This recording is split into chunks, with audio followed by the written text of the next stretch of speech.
मेरे चैनल में। आप लोगों को मेरे जितने बड़े भाई बहन और माता पिता हैं मैं उनको प्रणाम करना चाहती हूँ। और मैं आप लोगों की बहुत ही प्यारा पचरा की सुना रही हूँ। मेरा गाना अच्छा लगे तो वीडियो को लाइक शेयर सब्सक्राइब जरूर करें और प्लीज मेरे चैनल को ज्यादा से ज्यादा सपोर्ट करें। धन्यवाद। नदिया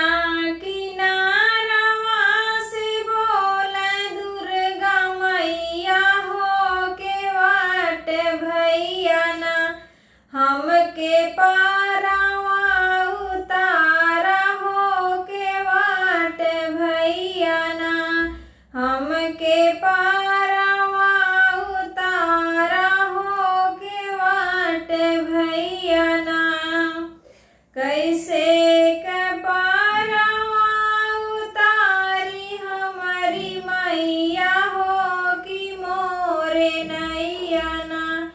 बाट नान से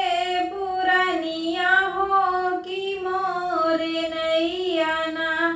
बाट नान से पुरनिया हो कि मोरे नैया ना कैसे के वट तो हरी नगरिया हो कि मोरे साथे ना बाटी भूखली छोकरिया हो कि मोरे साथे ना बाटी भूखली छोकरिया हो कि मोरे साथे ना भूखली छोकरियक मैया पुड़िया से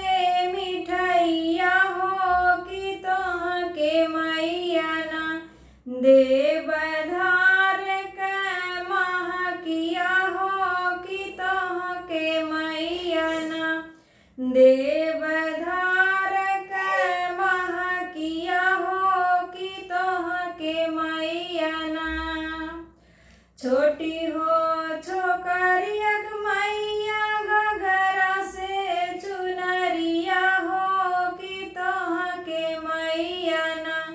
देव चटकी चुनरिया हो कि तोह के मैया ना दे